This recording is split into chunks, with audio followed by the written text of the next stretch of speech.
The afternoon sun burned across the dry plains, painting the sky a dusty gold as heat shimmered off the cracked dirt. The town of Silver Creek was quiet except for the wind dragging across the wooden signs that creaked above each saloon and store. A single rider was approaching, his horse a tall, dappled Mustang, its muscles gleaming with sweat, its pace steady and strong. The rider was Cade Mercer, a cowboy known across 3 counties for doing what other men couldn't, taming wild horses. Folks said he could talk to them with his eyes alone. Some said he'd broken a stallion once just by standing still until the animal gave up trying to throw him off. He wasn't here for fame or money. He just needed work, and Silver Creek's sheriff had sent for him. As Cade dismounted outside the sheriff's office, the door swung open. Sheriff Amos came out, a broad man with a thick mustache and eyes sharp enough to catch a lie midair. He held a half-chewed cigar between his teeth and laughed as he saw the cowboy dust his hat. "Well, I'll be. You're the one they call the horse whisperer," Amos said, his voice carrying that tone of disbelief every lawman got when he met a man who didn't flinch easy. "Just a man who knows horses, Sheriff," Cade said, his tone flat but polite. The sheriff chuckled, spitting tobacco into the dirt. "Then you'll want to meet Thunder. He's a demon, that stallion. Kicked my best wrangler straight into the trough last week. Ain't no one here can put a saddle on him." "I'll take a look," Cade replied, squinting toward the corral behind the office. Dust rose there in angry spirals, and a black stallion was pacing, eyes wild, mane tangled like smoke.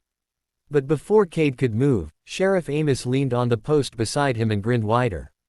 "There's more, cowboy. See, I like a good deal. You train that beast for me, make him rideable, and maybe I'll throw in something extra." Cade turned slightly, wary. "Extra?" The sheriff let out a booming laugh and jerked his thumb toward the porch behind him. "Meet my daughter, Ellie." From the shade stepped a young woman, maybe 19 or 20, with auburn hair pulled into a messy braid and hands clasped nervously in front of her.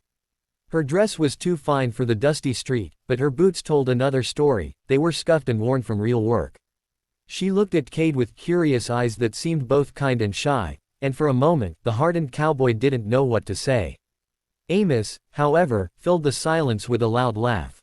"Train my stallion, and take my daughter off my hands while you're at it," he said jokingly, nudging Ellie forward. "Lord knows she could use a man who can handle something wild." Cade's jaw tightened slightly, not in offense, but in discomfort. Ellie's face flushed, her eyes flicking down, clearly embarrassed by her father's teasing. "Sheriff," Cade said carefully, "I came to work, not to." I know, Amos interrupted, waving his hand. "Just having some fun. Still, maybe a man like you could teach her a thing or two about the world outside this town." Cade glanced at Ellie again. There was something in her gaze, an ache, maybe even a quiet defiance. She looked like someone used to being underestimated, used to laughing it off so no one could see how much it stung. "Let's see the stallion," Cade said, ending the conversation. They walked toward the corral. The black stallion saw them and reared, slamming its hooves against the fence so hard that dust exploded upward. Its muscles rippled under the sun, and its eyes were full of fire. "Name's Thunder," the sheriff said proudly. "Won't let nobody near him. Brought him in from the mountain range last month, been a nightmare ever since." Cade studied the horse, watching the way it shifted its weight, how its nostrils flared. "He's scared," Cade said quietly. "Not mean. You just broke his trust." The sheriff scoffed. "Trust? He's an animal." Cade didn't reply. Instead, he stepped closer, slow and sure. The stallion's ears twitched. He snorted, pawing the dirt, but Cade didn't flinch. The cowboy's voice came out low and steady. "It's all right, boy. Nobody's gonna hurt you." Thunder's nostrils flared again, but he didn't rear. Cade stopped a few feet away, hands at his sides, calm as a rock in a river. Ellie stood near the fence, watching in silence. Her father laughed under his breath, expecting the cowboy to get thrown back any second. But Cade stayed patient. Minute by minute, the stallion's pacing slowed. Then, to everyone's surprise, Thunder took a cautious step forward. The sheriff's laughter stopped. Ellie leaned closer, eyes wide. Cade extended his hand, palm open. The stallion sniffed it, then jerked back, but didn't run. "See," Cade murmured. "He wants to trust. Just needs someone to listen." When the moment broke, the sheriff barked out, "You got guts, I'll give you that." But don't think you can gentle him in a day. That horse will eat you alive. Then I'll take my time, Cade replied. He turned to Ellie, whose eyes still held that quiet fire. Mind bringing some water? Horses trust kindness faster than commands. She nodded and hurried off. The sheriff watched her go and shook his head. Girl's soft-hearted. Always worrying about strays. Needs someone to teach her toughness. Cade didn't answer. His focus stayed on Thunder, who was watching him now with less rage and more curiosity. Ellie returned with a bucket, holding it carefully. Here, she said softly, offering it to Cade. He took it and placed it down just inside the fence. Thunder stepped forward, nostrils flaring again. He looked from Cade to Ellie, then dipped his head and drank. See that? Cade said quietly. He ain't wild. Just needs someone to see him. For the first time that day, Ellie smiled, small but genuine. Cade caught it out of the corner of his eye. The sheriff grunted and spat into the dust again. You two can talk all the poetry you want. But if that horse ain't saddled by week's end, you'll be out of here, cowboy. Cade just nodded, eyes still fixed on Thunder. Fair enough, sheriff. As the sun dipped lower, painting the world in red and gold, the cowboy and the stallion stood facing each other, two creatures born for freedom, both learning what it meant to trust again. Behind them, Ellie watched silently, something new stirring in her chest, something she hadn't felt in a long time. And in that golden light, the dusty town of Silver Creek seemed to hold its breath. The next morning, the sun rose early over Silver Creek, turning the sky soft pink and gold. The air was cool for now, but everyone knew it would grow hot by noon. Cade Mercer was already at the corral, leaning against the fence with his hat pulled low, watching Thunder pace in slow circles. He hadn't slept much. Horses like Thunder didn't get trained overnight, and Cade wasn't the kind of man who believed in breaking a creature's will. He believed in earning its respect. Footsteps sounded behind him. He turned slightly to see Ellie walking toward him, carrying a tin mug of coffee and a small basket wrapped in a cloth. Her braid was looser today, a few strands of hair falling against her cheeks. Morning, she said, holding the mug out. You probably haven't eaten yet. Appreciate it, Cade said, taking the cup. The coffee was strong and bitter, cowboy style. He nodded at the corral. He didn't sleep much either. Ellie looked toward the stallion. Thunder's ears flicked forward, nostrils twitching as he caught her scent. He's watching you, she said softly. Cade smiled faintly. That's good. Means he's curious. She leaned on the fence beside him, close enough that he could smell the faint scent of soap and hay. Pa says you'll quit before sundown. Cade took a slow sip of coffee. Your pa says a lot of things. She smiled, a quick, shy thing that disappeared as fast as it came. He jokes rough. Folks around here do. Don't take it to heart. I don't, Cade said. He studied her for a second. But you do. Ellie looked away, tracing her finger along the fence post. I'm used to it. Been laughed at most of my life. Too soft, too quiet, too different. Guess you learned to smile back. There was something in her voice, tired but brave. Cade didn't press. Instead, he nodded toward the corral. Thunder's the same way. They try to break him, call him wild, mean. But he's just misunderstood. She looked at him then, eyes warm. Maybe that's why you get along with him. Cade shrugged, setting the mug down. Maybe. He stepped into the corral slowly. Thunder snorted, head jerking up. Cade didn't bring a rope or whip, just his voice. Easy, boy. You know me now. The stallion pawed the dirt but didn't rear. Cade moved in a small circle, mirroring the horse's rhythm, speaking softly under his breath. Ellie stayed silent by the fence, watching the slow dance unfold. After a few tense minutes, Thunder stopped moving. Cade took another step closer, until he could reach out and brush the horse's shoulder. The stallion trembled but didn't pull away. That's it, Cade murmured. Good boy. Ellie let out the breath she'd been holding. It felt like watching a miracle, trust blooming where fear once lived.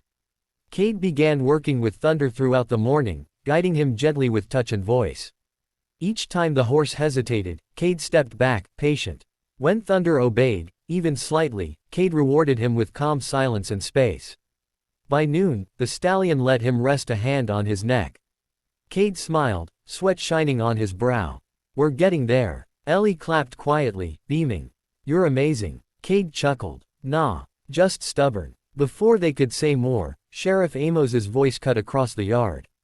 What in blazes is this? You still talking to that animal, or are you planning on riding him before Christmas? Cade wiped his hands and turned. You can't rush trust, Sheriff. Trust. Amos barked. You're wasting daylight. A real cowboy breaks a horse, not sweet talks it. Break a horse, and you break its spirit, Cade said evenly. Then all you've got is a tool, not a partner. The sheriff squinted, cigar clamped tight between his teeth. You talk fancy for a drifter. His gaze shifted to his daughter. Ellie, you shouldn't be hanging around him. Go on, get inside.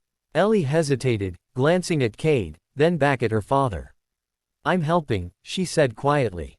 You're embarrassing yourself, Amos snapped. Something in Cade's chest tightened.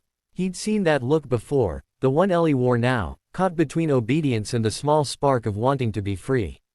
Cade took off his hat, respectful but firm. She's doing fine, Sheriff. Knows how to handle herself. Amos's eyes hardened. You're treading close to the line, Mercer. Cade didn't answer. He turned back to the stallion. Come on, Thunder. Let's show him. He reached for the saddle this time, slow and deliberate. Thunder flinched, stepping back, muscles tense. Cade paused, whispering low. After a moment, the stallion stilled again. Ellie clasped her hands, eyes wide. Cade eased the saddle onto Thunder's back, keeping one hand on his neck. The stallion shivered but didn't buck. Cade fastened the strap. Good boy, he whispered. Amos stared, disbelief breaking across his face. Well, I'll be damned. Cade led Thunder around the corral, letting him walk with the saddle on. The horse moved, carefully, still uncertain, but no longer wild. When they stopped, Cade rested a hand against the stallion's shoulder.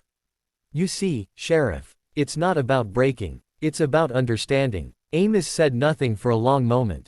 Then he laughed roughly. You might just earn that pay after all. Ellie smiled, relief washing through her. But the way Cade looked at Thunder, calm, steady, proud, made her chest ache. He was the kind of man she'd only read about, the kind who built trust instead of demanding it. Later that evening, after Amos left for the saloon, Ellie stayed by the corral, watching Cade brush Thunder's mane in the fading light. You didn't have to stand up for me, she said softly. Cade didn't look up. Maybe not. But sometimes people forget kindness takes strength too. She smiled sadly. He's always wanted me to be tougher. More like him. Cade met her gaze. Maybe you're tougher than he knows. The wind blew across the plain, carrying the smell of hay and dust. For a long time, they stood in silence, just listening to Thunder's slow breathing and the creak of the fence. When Ellie finally spoke again, her voice was quiet. You're leaving after this, aren't you? Cade nodded once. Got no reason to stay once the job's done. Her hands tightened on the rail. You could. Cade's eyes softened. Silver Creek's got a good heart somewhere beneath all the dust. But men like me, we move on. Always do. Thunder nudged his shoulder then, as if reminding him he wasn't alone. Cade smiled faintly and stroked the horse's neck. You take care of him when I'm gone, he said to Ellie. He'll trust you now. You earned it. She blinked back tears she didn't quite understand. What if he doesn't listen? He will, Cade said. Because you listened first. The sun dipped below the horizon, turning the sky blood red. For a moment, everything was quiet except the sound of wind and a horse's steady breath. The cowboy, the sheriff's daughter, and the once wild stallion, 3 souls tied together for one small moment in a world that rarely stopped to notice such things. And as darkness fell over Silver Creek, Ellie knew she'd never forget the man who taught her that gentleness was not weakness, and that even wild hearts could be tamed by kindness.